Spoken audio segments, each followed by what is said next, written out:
Everyone, how are you? Hi, good morning, everyone. Morning. Good morning, everyone. It's great to see so many people on the call. We'll wait maybe about 30 more seconds, and then we will get started here in a moment. If everyone wouldn't mind just going through and putting your mute on, that will just help us as we get started in the presentation this morning. There will be an opportunity for us to submit questions, but we're really excited to see everyone this morning. So we'll get started here in just a few seconds.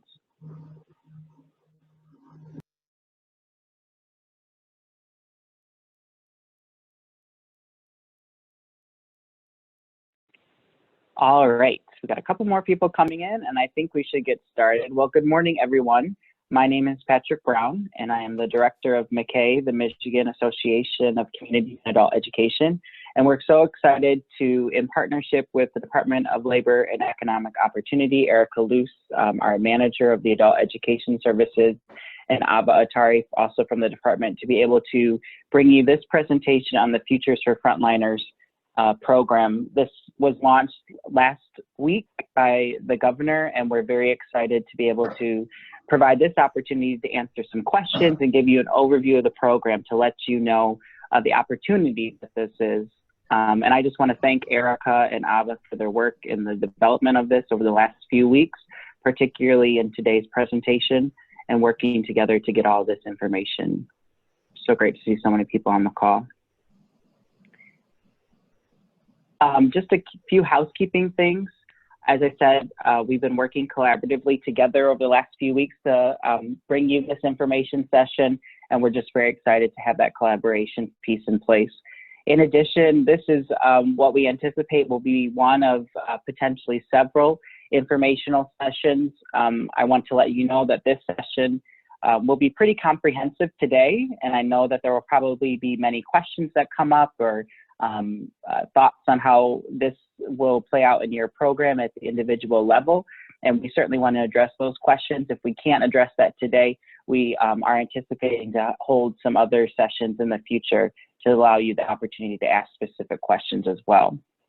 I would ask that if you do have questions, please submit them into the chat box. I think that would be the most efficient way to share. I'll be monitoring that chat box, and we'll be able to ask Ava and Erica to share any information that they have.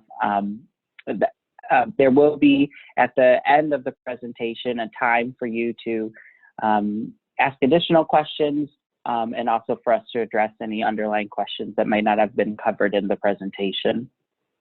And then again, at the conclusion of the first part of the session about Futures for Frontliners, McKay members are invited to stay on the call for a brief association update afterwards. I also wanted to just take the time to share, as McKay, as an association, as a statewide association, we're excited about this, and we view the Futures for Frontliners program as a wonderful opportunity for adult education here in our state. Our board of directors has been really analyzing it and looking over the information available as of last week. And we really see that this is an opportunity for us in 3 different areas as a field: to promote adult skill building, and I think elevate adult education and the conversation around the programming that we do in a way that we haven't seen happen in some time across the state, and even at a national conversation as well. And I think another important piece, especially now during COVID-19, is highlighting the impact that COVID-19 has had on some of our adult participants without a high school equivalency and high school diploma. That's an extraordinary spotlight on that population that we haven't seen in quite some time here in our state.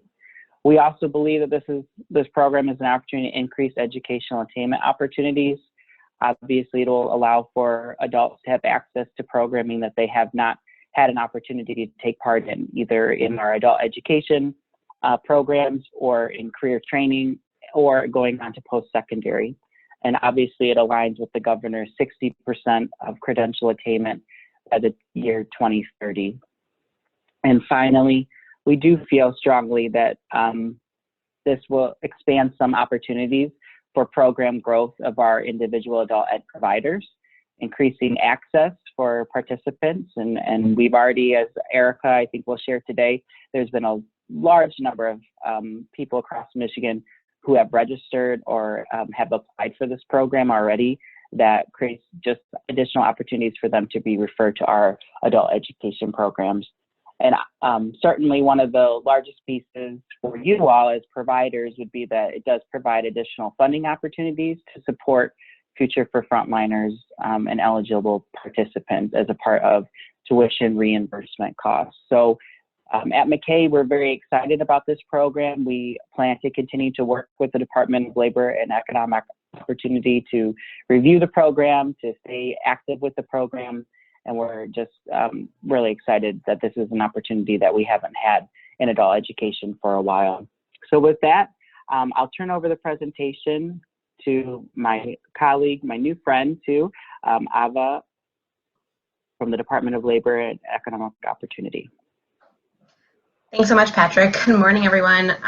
Really appreciate all of you for taking the time to listen in this morning. We are so appreciative of our partners because this program can only be successful with all of your support.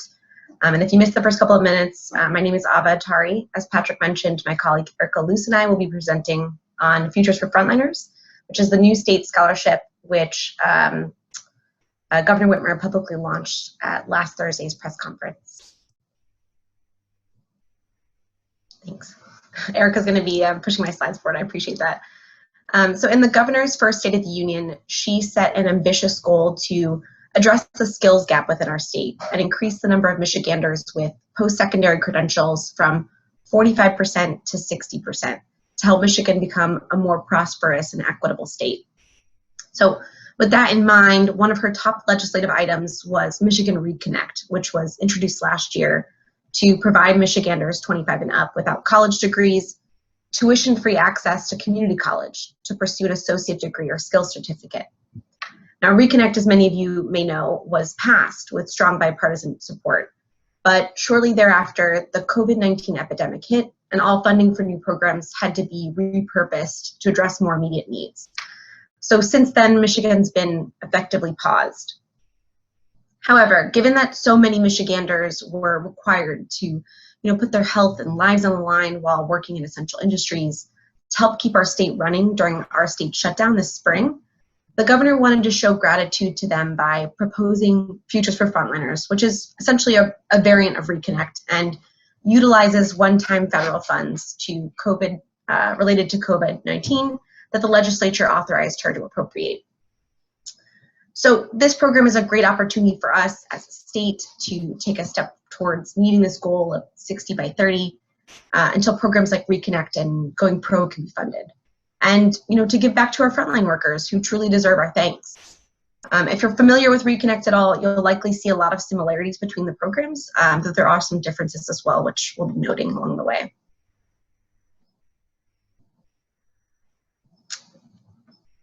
Great, so besides being geared towards frontline workers specifically, another difference between Reconnect and Futures for Frontliners is that this scholarship offers two pathways to community college for frontline workers, depending on where in their life they currently are.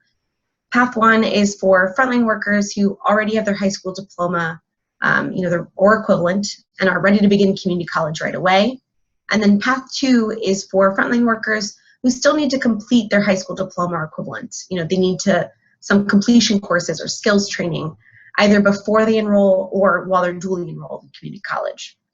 Path two is actually managed separately by Leo's Workforce Development, so Erica will be talking more about that in a little bit. So the two most frequent questions that people have for us are, what do we mean when we say essential industry or frontline worker? So here you'll see a list. Governor Whitmer and her executive orders 2020-21 and 2020-70, using federal guidance, identified workers and the fields that they work in, these essential industries that are listed below, that were critical to keeping our state running. And frontline workers are those who worked in these essential industries and were required by their job to work outside of their house at least some of the time during the state shutdown. They put themselves at risk of exposure while many of us were sequestered in our homes. These are folks who staffed our grocery stores and restaurants, they provided waste management services, operated public transport, or provided critical police or fire services. These are just some of the examples of the individuals who would be eligible for the scholarship program. Thanks. So as I mentioned in the beginning, the program and the dedicated website were both publicly launched on Thursday, September 10th. Interested applicants are able to visit our website, which I put here in the slide, where they can learn more information about the scholarship in general. There are two separate sections dedicated to each of the pathways. There's more information under both of those sections, resources to help them apply, and the separate application links to apply for the pathway that's relevant to them specifically. And each pathway also has their own FAQ section as well. So, there are some areas where we do overlap, but there are maybe some specific things that should be noted about each pathway. Both applications are online. They are quite short. They take about 10 minutes or less to apply. Applicants will only need, thanks Erica, access to the internet, an email address, and a social security number in order to submit their application. And then the application will run from September 10th, when it was launched, to the end of this year, December 31st. So as I'm going to quickly just guide us through Path 1, which is for frontline workers who already have their high school diploma or equivalent, and then Erica will talk more about Path 2 in a little bit. So you can see here a list of eligibility requirements. This is specific to Path 1, though both of the pathways have their own eligibility requirements, but they are largely the same. And I know Erica is going to point out some of those differences when she talks about Path 2. But for Path 1 specifically, an applicant must be a Michigan resident. They must have worked in an essential industry at least part-time for the majority of the second quarter of this year. That's the springtime, so April 1 to June 30. They must have been required by their job to work outside of the home at least some of the time. This is with exception to home-based childcare providers. We are mindful of them as well. Applicants must have had a high school diploma or equivalent for this pathway specifically, and they cannot have previously earned an associate or bachelor's degree or be in default on a federal student loan. And then lastly, they'll have to, of course, complete the scholarship application by the deadline, which is 11:59 p.m. on December 31st of this year. There are two more things that I wanted to know before we go on to the next slide about this pathway specifically. So one is there is no minimum or maximum age limit. And by that I mean if an applicant meets all of these eligibility requirements but are 17 or 60 or over, they are eligible to apply for the scholarship. However, they must have their high school diploma or equivalent by the end of the application period.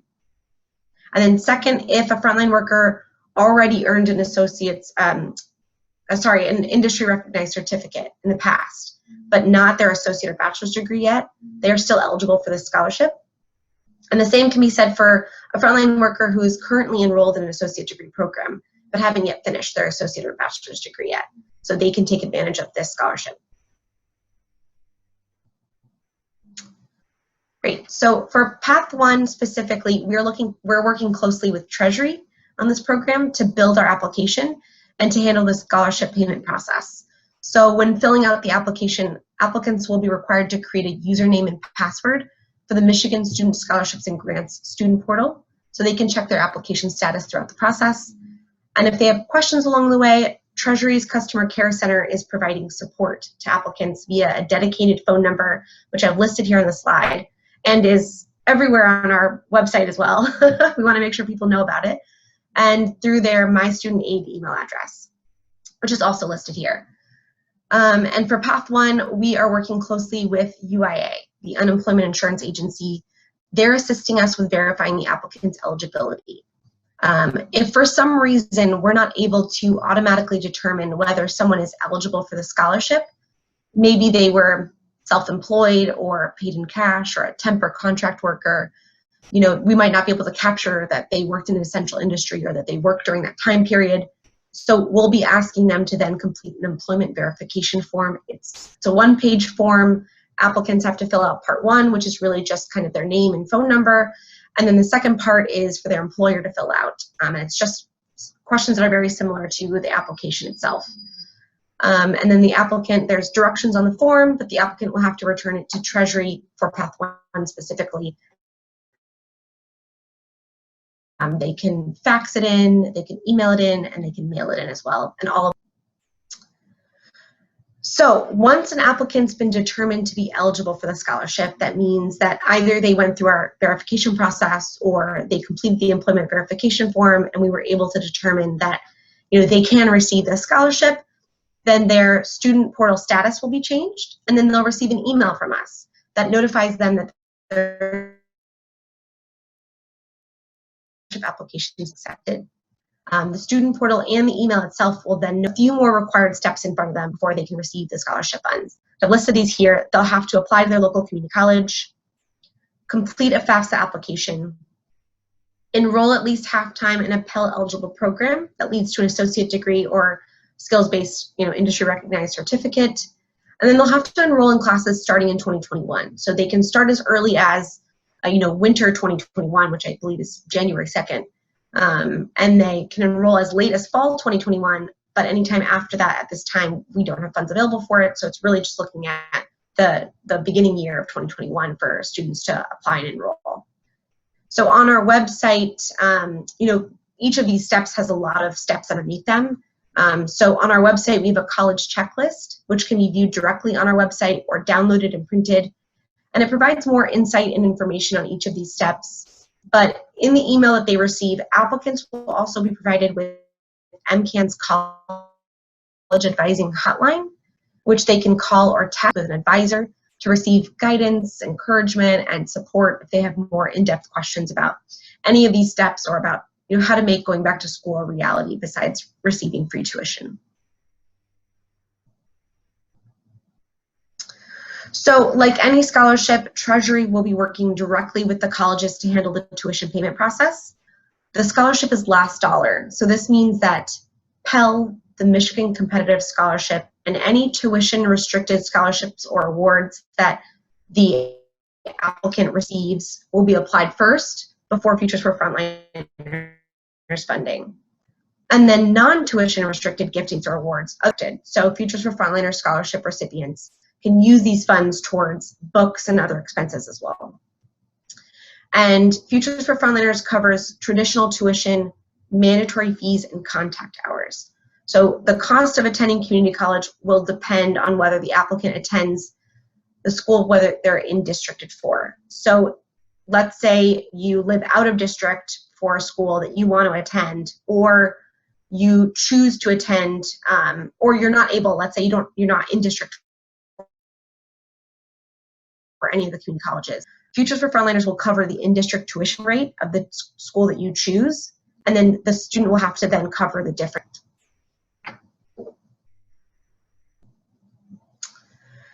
So once a scholarship recipient has completed all of the steps, they're enrolled, they're beginning classes, there are a few requirements that they'll need to meet in order to keep their award.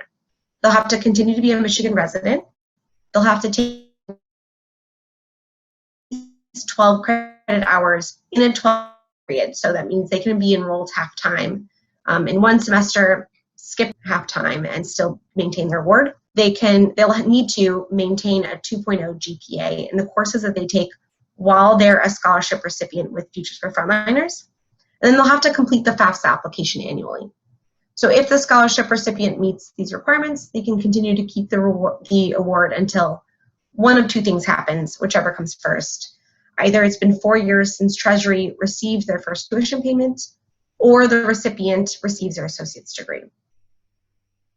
So I'm going to pass the mic along here to Erica to talk more about Path 2 with you. All right, thank you, Ava. I just had to unmute myself. Good morning, everyone. I have to say I'm very excited to be here. I know we've been talking a little bit about some little tidbits of information about Futures for Frontliners. It's coming. We'll have more information. And we're definitely anxious to get a little bit more into the nuts and bolts with all of you. So, for those of you that I haven't had the pleasure of meeting yet, because I know we have some new faces in the field this year, my name is Erica Lutz, and as Patrick mentioned, I'm the manager of adult education within the Michigan Department of Labor and Economic Opportunity and Workforce Development. And I have to say that it's been a whirlwind couple months. I think Ava would agree to that, since the program was announced by the governor and then officially launched last week. And so I just want to first take a moment and acknowledge that I know many of you may have heard, about the program from some of your colleagues or partners, whether it be a community college or a Michigan Works, or maybe they had more information than you did. And I just want to, take a brief moment to explain that, while this was launched in the spring, we really didn't know until I'd say the end of July or early August, if the program would be including those individuals with a high school diploma or equivalency. And we were thrilled to find out that they were included in the program. It just meant that we've had a very short amount of time to get the program, stand this program up and get information out to you. So some of our partners were engaged, earlier on as they were learning about Path 1. And so we wanted to make sure now that we are at a good place and the program has been officially launched by the governor to share information with you on Path 2. So, I want to make sure that, and recognize the fact too, that what an awesome opportunity it is that these individuals, those without a high school diploma or equivalent, were intentionally included in this program by, the governor's office and by our department administration. And they understand the value of these workers to our economy and into the programs that we offer. And so, when we look at labor market information, it shows that there's about 125,000 frontline workers that don't have a high school diploma or equivalent.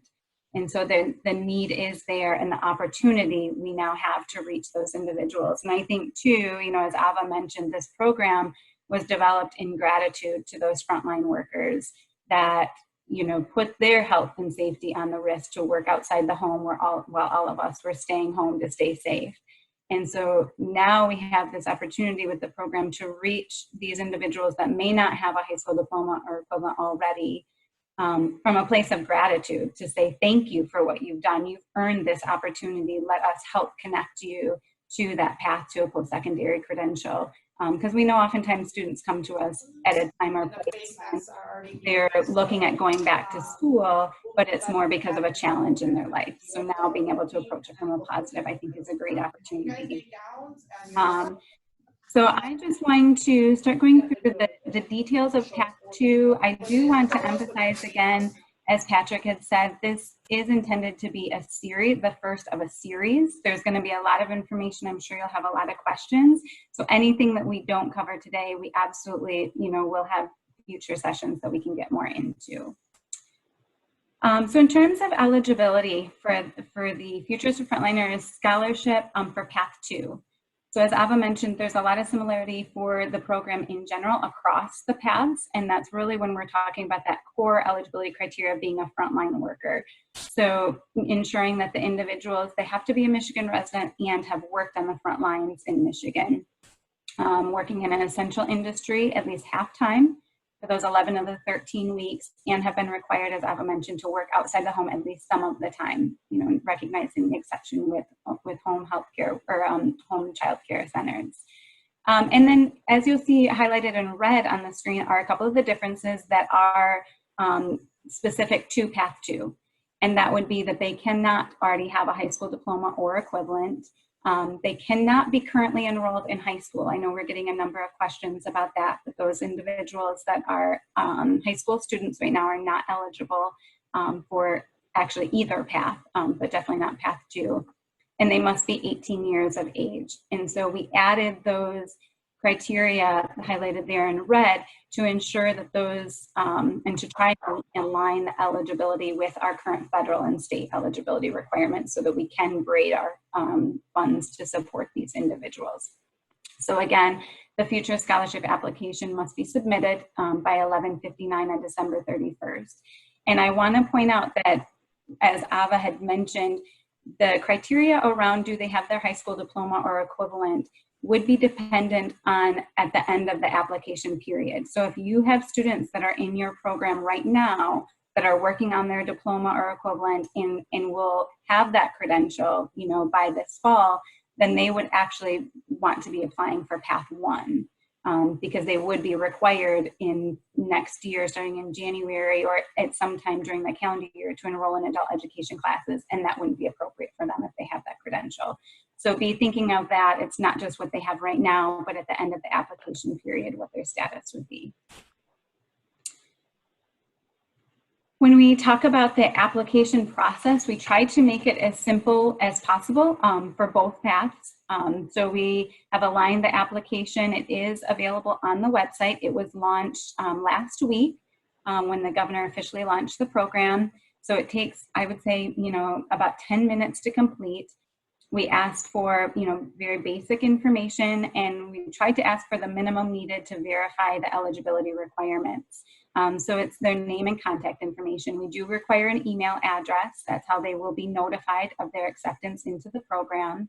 Their date of birth is required in order to ensure that they're 18 years of age, and their social security number, because we also are using the UI wage record data to verify their employment history. And so that social security number is required to do that match. For those that we are not able to verify their employment and their work experience on the front lines through UI wage records, then we also have the availability of the employment verification form. It matches the Path 1 form. The basic difference, or really the only difference, is where you're sending the form to. So for Path 1, you are going to complete the top and have your employer complete Part 2, verifying that your work experience as a frontline worker during the period of April 1st to June 30th. And then you'll submit the form for Path 1 to Treasury. For Path 2, it will be emailed to our office. So any questions regarding the application process, individuals can contact our adult ed mailbox, and the email address is there.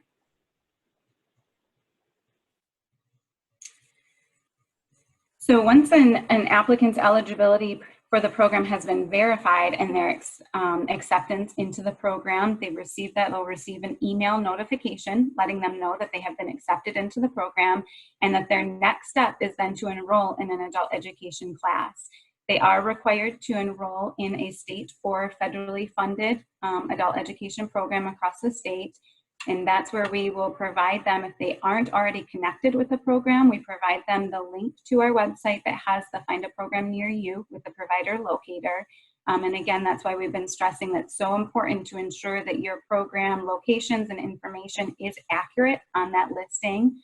I know Patty Higgins on our team has been working very hard to go through that information. We are working with the programmers to reformat how that information is displayed, and hopefully that will be available very soon.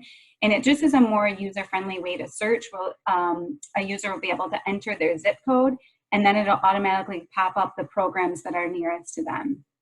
If they have any questions about finding a program or unsure of what program, we encourage them to contact our office, and our regional coordinators will work with them to refer them to the adult education programs in their area. So again, I want to make sure and mention too that while the next step is only to enroll in adult education, even though they are able to go on to get their, it will be covering both pieces, the adult education as well as the post-secondary education and training. And that's because we allowed flexibility that students can work on both at the same time, or they can complete the program sequentially. So while there's a lot of great research and data on the effectiveness of integrating education and training and also dual enrollment, it's not for everyone. We all understand that it takes a higher time commitment and dedication to the program, and especially knowing that these workers or these individuals could still be working, we wanted to allow and make sure we had the flexibility in the program to meet them where they are and help them be successful. So their first only required step is to enroll in adult education, and then when they enroll in adult education, they can work with them to determine that training opportunity that's best for them. So now that we've covered, who's eligible and how they get into the program, we want to talk a little bit about what is included in Path 2. So as we've talked about, the real emphasis is on getting those individuals that high school completion, their diploma or equivalency. But also a requirement is that they have access to and actually receive individualized career advising and navigation. So when we're talking about setting them on that path to post-secondary, to a job training or an associate's degree program, making sure that they're on the path that's right for them. The program will also cover their high school equivalency testing fees if they choose the equivalency testing route. and they're not eligible for an HSE to school voucher, wanting to use those funds where we can, but this program will ensure that those fees are covered. And then the last dollar scholarship for if they choose to enroll at a community college and go into an associate degree program or going into a job training program. All of those components are covered under Path 2.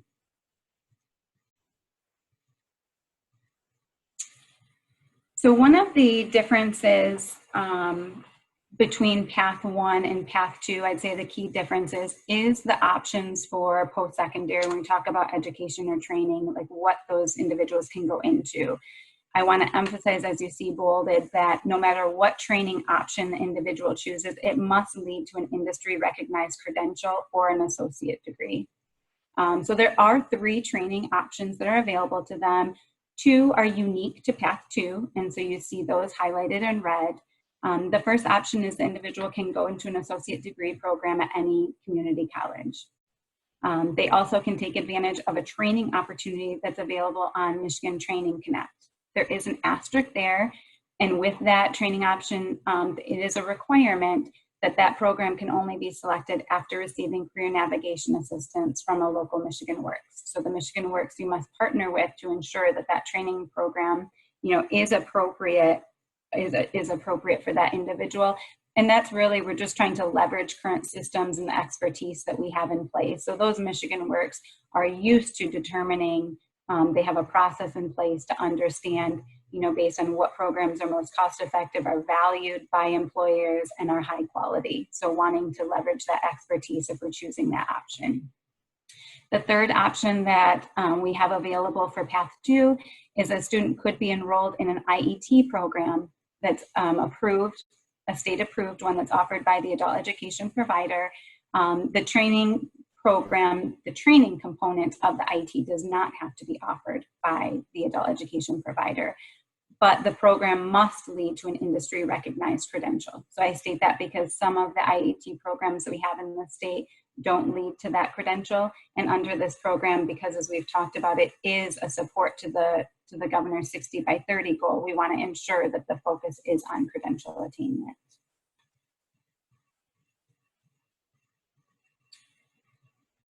So maintaining award, once an individual is accepted into the program and when they're in the adult education component, then they must still continue to reside in Michigan. And there is, as we see highlighted in red, one of the differences for Path 2 is they must regularly attend their adult education training program and satisfy local attendance.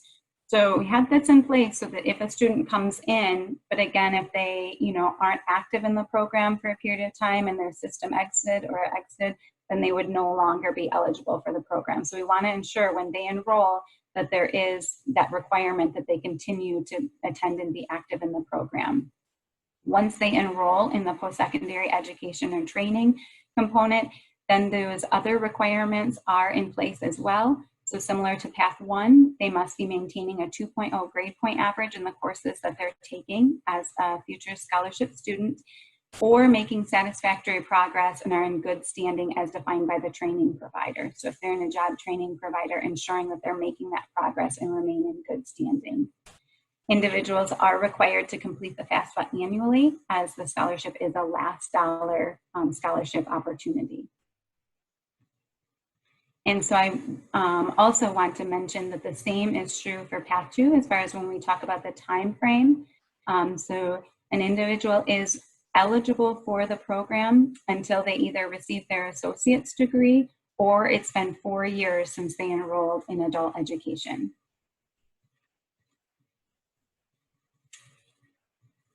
So I know this has been a lot of information. I wanted to spend a couple of minutes kind of sharing some key information that's really specific to all of you.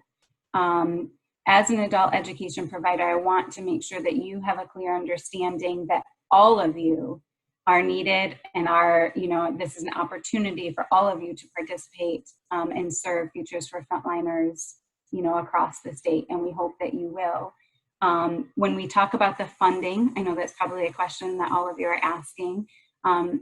We're still working out a few of the details, so we're not going to get too in depth on that, but it absolutely will be, in the coming weeks, something that we spend significant time on, and talk through with you. But because it is a scholarship program for workers, it's not going to be a grant to adult education programs.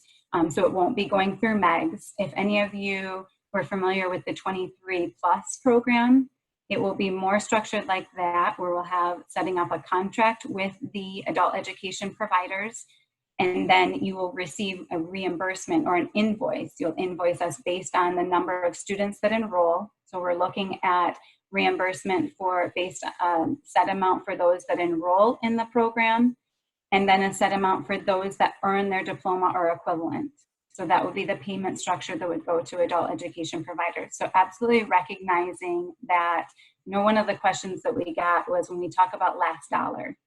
When we were sharing this presentation with another partner group, they said, when you talk about last dollar, there is funding for adult education or high school equivalency already out there. So why is there funding for that?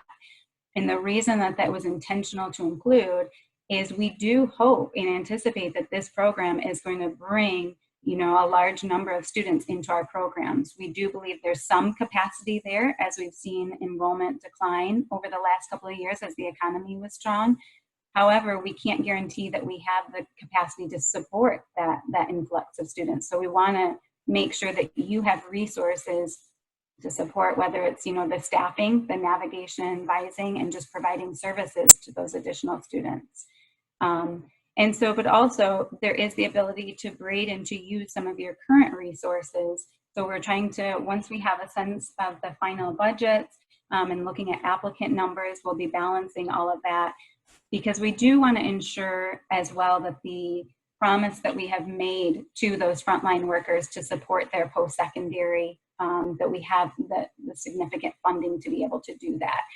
The great news, I will say, we had some stretch goals when we were working on the program. We said it would be awesome if we were able to enroll 5,000 individuals and Path 2 that don't have a high school diploma or equivalent already. Like, that would be a great number. And when we think of that, we think of that being beyond those that are currently in our system. This is a way to reach and expand and grow and get new students in. I want to tell all of you that we have had over 1,500 apply by yesterday morning. And so we have seen a tremendous response already in the interest, and we anticipate and hope that that's only going to grow after today and you learn more and you're able to spread the word. So we just want to make sure that the funds are available to serve those applicants. And again, just an emphasis that we're supporting the adult education piece, but we really want to make sure that post-secondary, we have those funds, because that's where I know many of you have said that you struggle, especially as you look at doing IET programs, and others is having the funding to support the post-secondary piece. So lastly, before we open it up to questions, I just wanted to take a minute and share with you the role that we think all of you play in the success of this program. And hopefully you're as excited hearing the information. I think that we do, like Patrick said, we have this incredible opportunity. I can't remember, I've been in adult education for about 17 years, too many times that we've had a program that we're involved in that was launched by the governor, that had this much buzz and momentum. And I think for us, with any opportunities, it also brings a responsibility, right? I know that we can rise to the challenge, but we're being asked for data almost daily. We're looking at the numbers. There will be an emphasis on how did we do, how many more people are getting a credential. And this is a chance for us to get additional funding for the work that we do and show the impact that we can have at a time when it's needed most. So if you haven't already, I strongly encourage you to go today, check out the Frontliners website. As Ava mentioned, there's a lot of great information, the frequently asked questions. We're updating the frequently asked questions on Path 2. There have been many that have come in, so we're trying to get those updated and pulling from some great information that's already there on Path 1. Share this information with your colleagues, with your coworkers, with anyone else within your school district, your community college. within your nonprofit agency. Make sure everyone is aware of it in different facets, so anyone that they're engaging with, we make sure that frontline workers are aware of this program and how they can apply for it. We've tried to make it as easy as possible. Also spread the word to employers. I know many of you have great partnerships with employers. Offer to go on site if you know that they have workers that would be eligible so that they can hear about the program. On the Frontliners website, there's a Champions Toolkit. It's got a lot of marketing materials already created for you, information, fact sheets that you could put out on your social media or that you can use to spread the word. And finally, I would just say, it's really important to engage with your Michigan Works, your community colleges, talk about, understand what are the programs that we should be looking to refer our individuals to. I know we're looking at some top industries by region, so the Michigan Works will have that information, and also partner with them to better understand how you can strengthen your program. So when this program, the students actually enroll and the services get started in January, we're ready to hit the ground running. So with that, I will open it up to questions, or Patrick or Ava, if you wanted to add anything before we open it up. Thanks, Erica. No, nothing from my end. I'm happy to answer questions. I know you guys have already started putting them in the chat, and I really appreciate it. Yeah, so thank you, Erica. So a number of questions, and I just wanted to say for everyone that we are recording the session and that the PowerPoints will be made available to everyone. I believe on the LEO website, and then certainly on the McKay website as well. We'll be sending that information out. But Erica, let's circle back to the eligibility and the timeline of the program here. A couple of questions just to reiterate and clarify what the application period is and when actually an eligible participant would be beginning services under Path 2 for adult education. Sure. Yep. So the application went live last week on Thursday, September 10th. And the application will close at 11:59 on December 31st. So any frontline worker that wants to apply for Path 2 can apply anytime during that period. The funding is set to begin in January. So I know on Path 1, it's a very set timeline as far as they would start classes in calendar year 2020, or after January in 2021. For Title II, we do follow that same timeline, but if that student had already enrolled prior to January and then was still, active in your program, then it would just be, notifying that they had enrolled, as of January, once that process begins. So there's nothing that would prevent them from beginning classes prior to or currently being in your adult ed program. Great. A couple of other questions about eligibility, and this goes to both you, Erica and Appa, would be, you mentioned the list of frontline workers, and there was a specific question about post-industrial recycling on restaurant workers. So if there are questions around whether or not either a participant or someone, and a participant themselves is eligible, what would you recommend? To complete the application, or should they submit questions directly to the email that you listed to ask for further guidance? What would you recommend in that case for specific questions on if someone is eligible based on their industry of work? Yeah, absolutely. Thanks for asking that. I know that's an important question. So on our FAQ page for both of the sections, there is a question that asks, what is an essential industry or frontline worker? And in that end, then it's got the list of essential industries that I mentioned earlier, and then they're hyperlinked. So if you click on each of the essential industries, there's a line about kind of, how these essential industries are defined with a couple of example employers. It doesn't capture everyone. I mentioned earlier that the application takes about 10 minutes. It does not require any documentation. So it's possible too that someone who is eligible, we might not be able to capture because, maybe they were self-employed or they worked for a temp or contract agency and then they were, contracted out to Kroger, but we didn't, we're not going to capture in like the unemployment insurance agency files that we have. So If we're not able to capture that information, you can apply and we can still work with you to see where you kind of sit, do you meet all those eligibility requirements for that? And our customer care center can work with you to determine that. But specifically for manufacturing and for restaurant workers, they definitely apply. Those are both listed on there. We know a lot of folks delivered,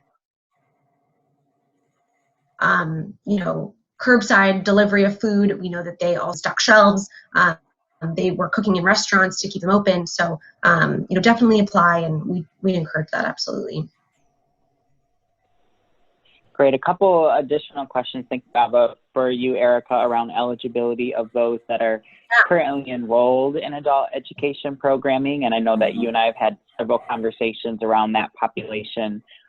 What's the guidance there for those individuals that may qualify or that are eligible, that are currently enrolled in adult education programming, as we look to the end of December or January, and then either continuing in adult education or transitioning to post-secondary?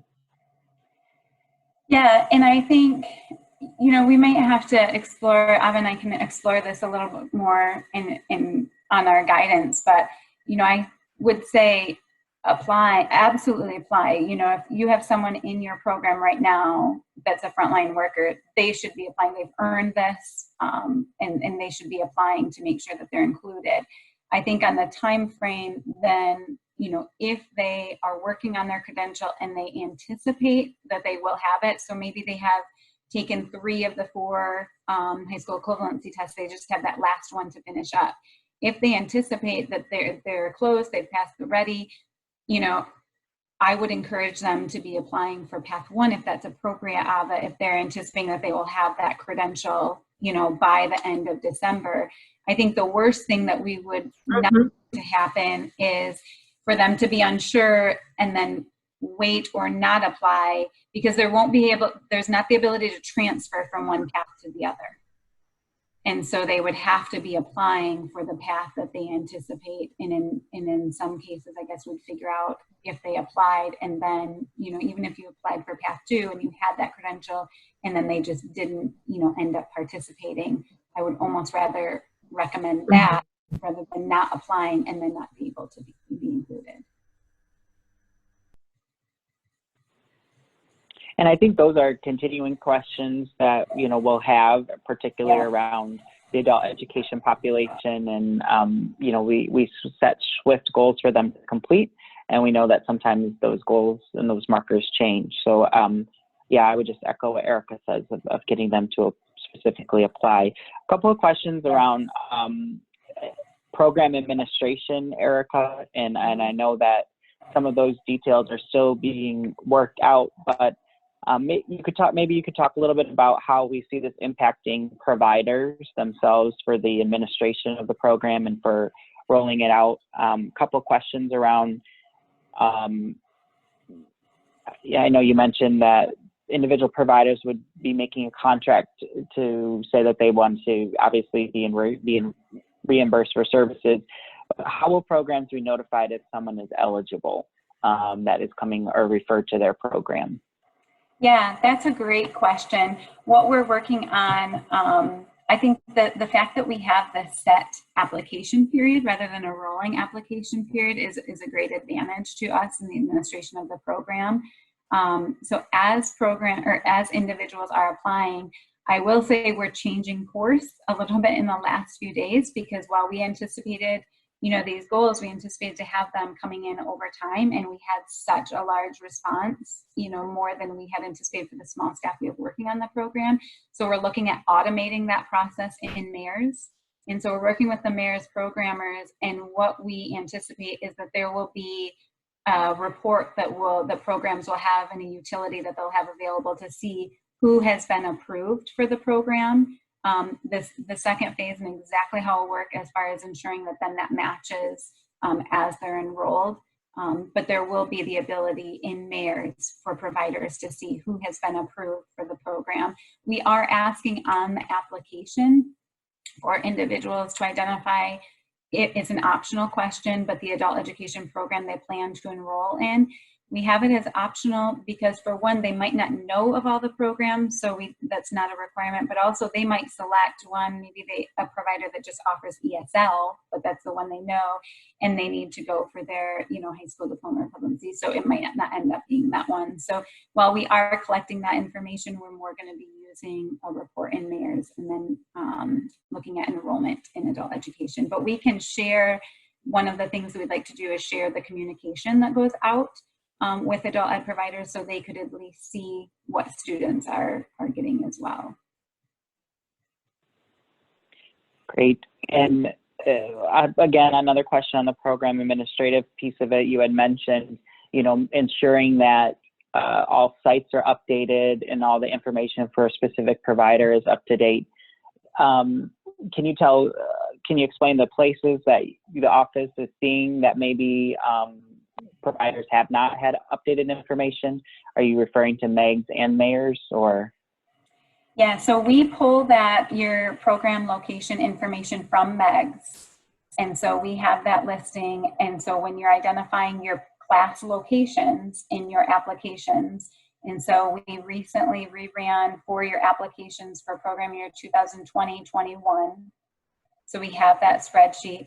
The current listings that are out there were for the prior program year, 2019-20, but we did go in and add the new providers that we have funded.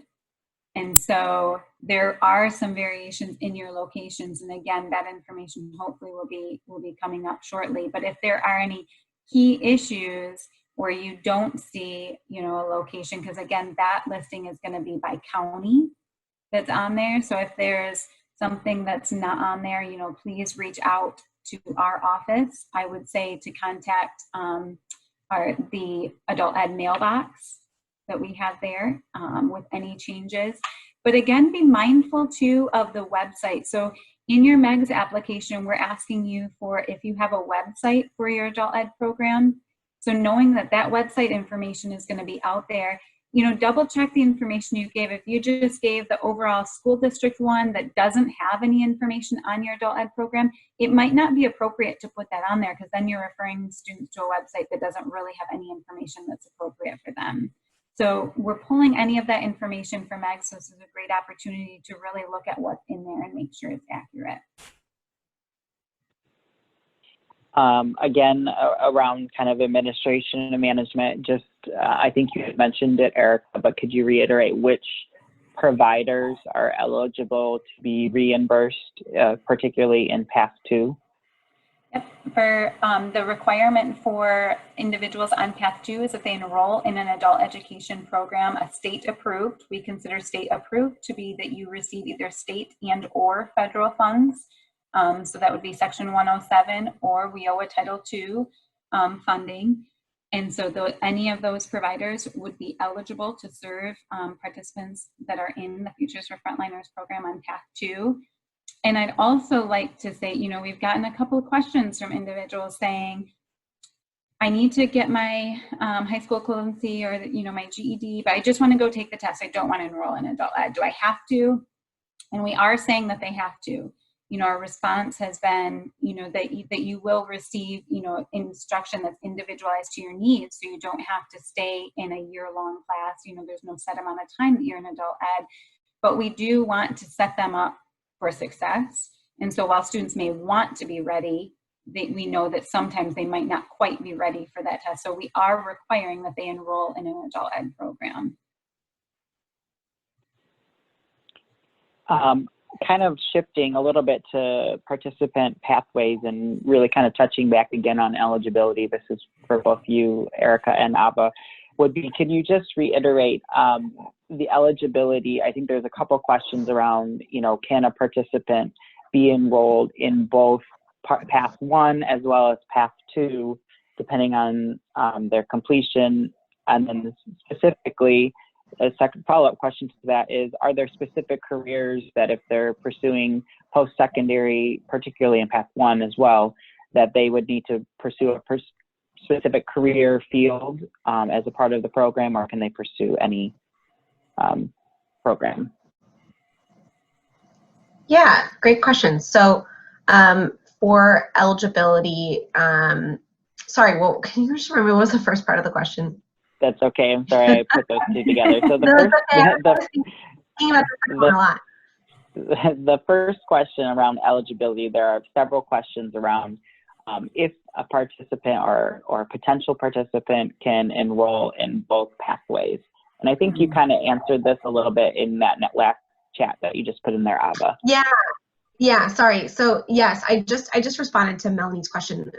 And I think this has come up previously too, and I believe Erica also touched on it, but if an applicant or if an interested applicant anticipates that they will have their high school diploma equivalent by the deadline, by December 31st, they should apply for Path 1. And I think that makes a lot of sense because, even if they don't end up doing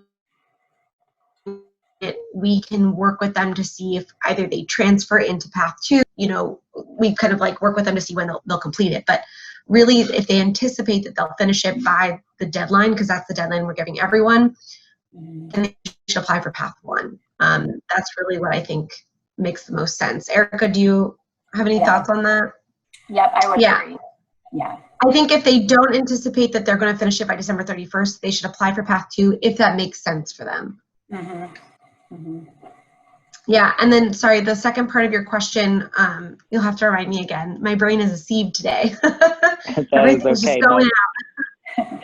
Thank you. No, you guys have answered a lot of different questions. So the second question was, for someone then going on to post-secondary, are there specific career programs that they would have to pursue in post-secondary?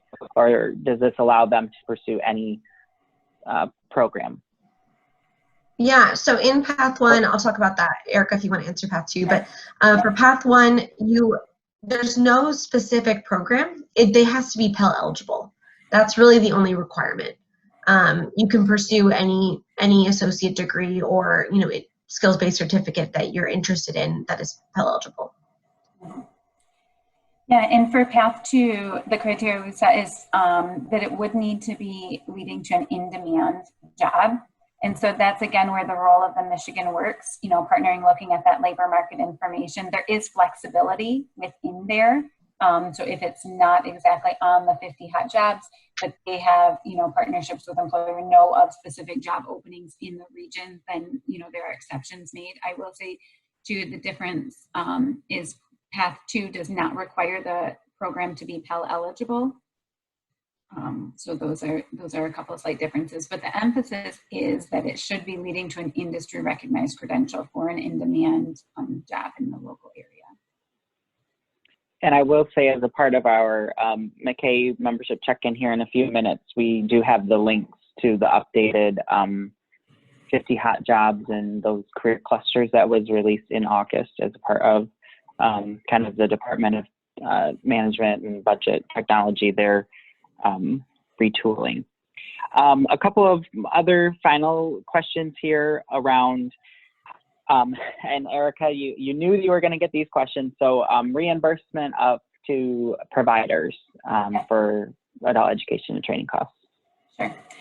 Yeah, and so, I think that that's something we're just evaluating. We had some initial estimates, and I'll be honest and say that we had some initial that we went in and we were looking at the average cost that our state and federal funds are used, and unsure at first if, students would be, supported by our current funds as well as these.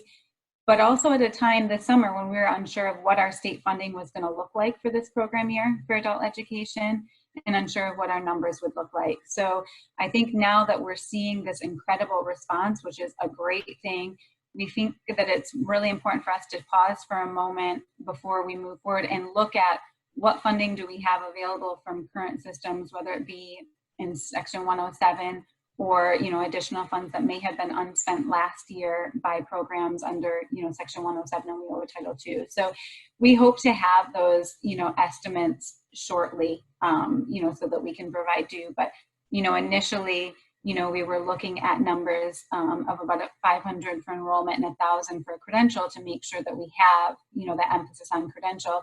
However, given the numbers that we're looking at, that wouldn't leave much funding for our post-secondary if we end up with the numbers that we have. And so we really need to take a step back and make sure that the funding, the majority of the funds that are available for Path 2 are supporting that post-secondary, because that's the true incentive, right? Getting students in the door. And if we can't deliver on that promise, you know, I think that's a real problem. So we just want to make sure that we're looking at and making decisions based on the funding that we have, the number of applicants that we have, and the best that we can deliver on our promises and support the systems to ensure quality services. Thank you.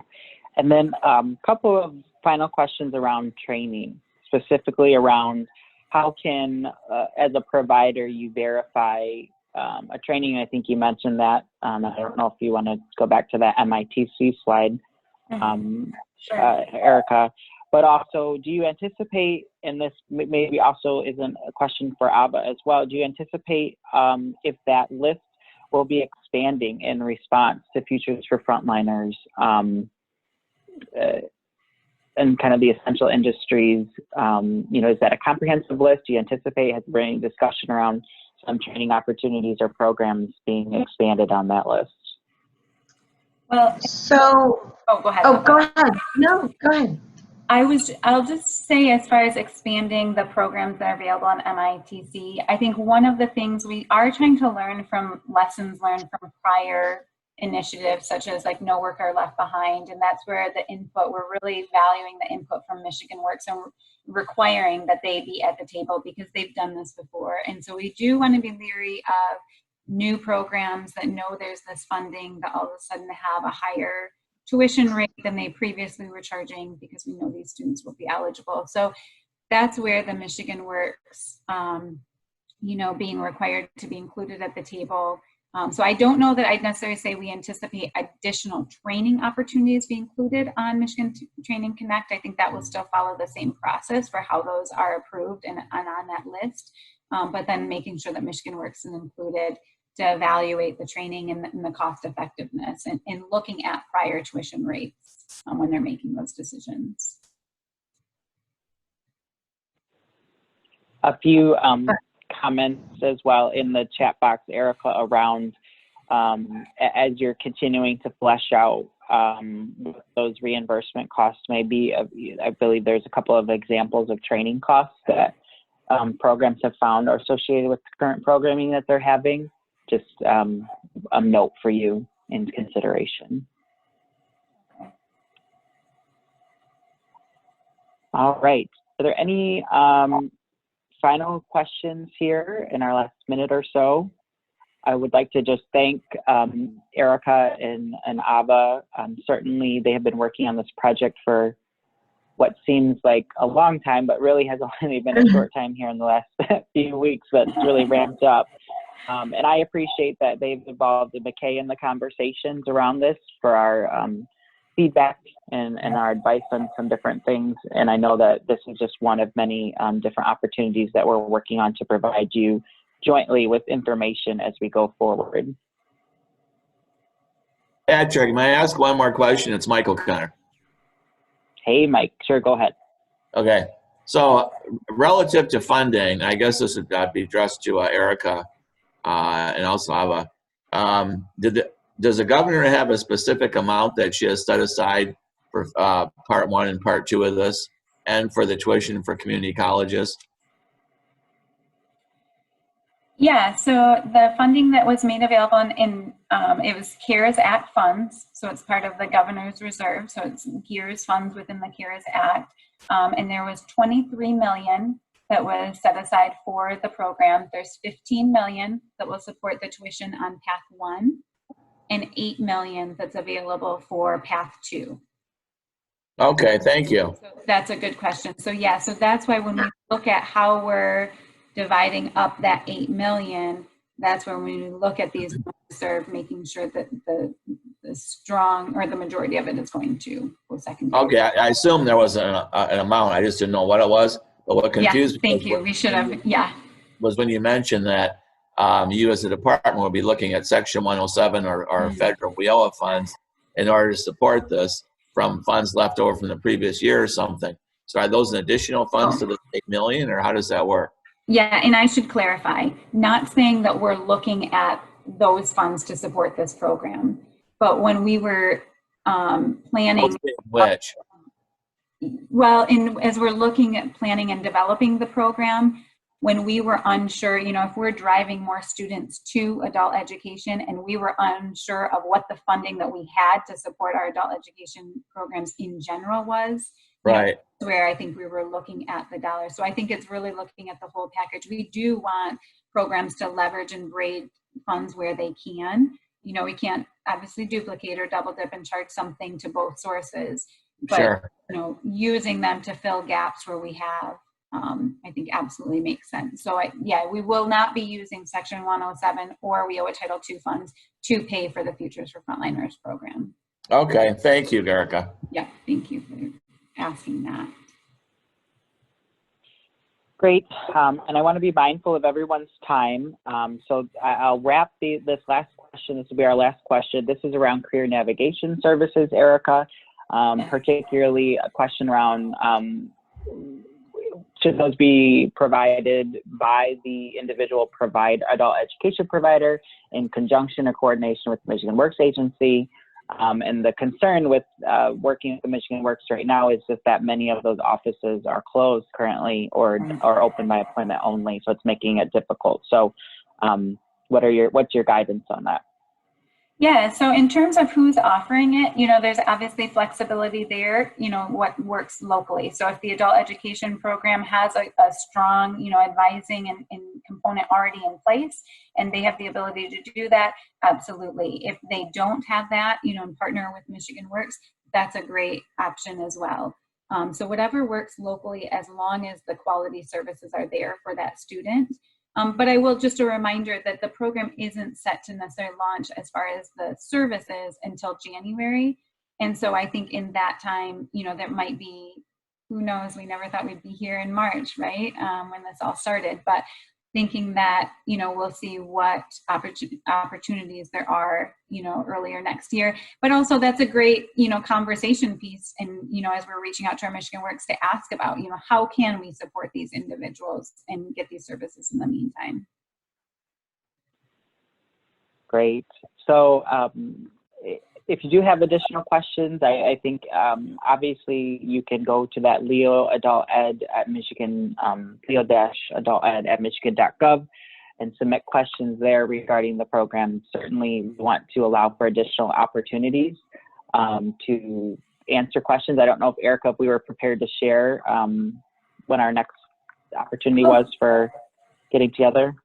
Yeah, and we can, I think Patrick and I briefly looked at our calendars and thought in 2 weeks on September 30th, if we want to look at the same time. And so we can kind of continue these conversations. I know that there's probably questions we didn't get to, but as well, we'll walk away today or tomorrow or start thinking of things that we didn't think about today and, you know, want to come back. And so I think too, I've been bouncing ideas. I greatly appreciate Patrick and others that I've reached out to ask, you know, for your input. I think this is, you know, an opportunity that we have to address some of the challenges that we see in current legislatively, you know, funded programs and create flexibility, but also we don't want to do something that opens us up to something we didn't anticipate. So being able to have the conversations and address challenges, you know, that you're foreseeing so that we can kind of tweak them accordingly. So we're looking at 2 weeks, you know, and we'll send some information out. Absolutely. Well, thank you everyone for attending the first part of this Futures for Frontliners conversation and information session. I want to thank Erica and Ava and the department for their help in pulling this together. This information will be shared with everyone. Give us a little while to get that together and get that into our appropriate teams to put onto our appropriate spaces, but we definitely will share this information and great continued conversation. We're excited. I think this is a great opportunity and it meets the needs of the participants that we're trying to serve. All right. Thank you all. Thank you, Patrick. Thank you so much. Really appreciate everyone taking the time. Thank you all. If you're a McKay member, you're invited to stay on just for a few more minutes longer. We're going to jump right into our McKay update.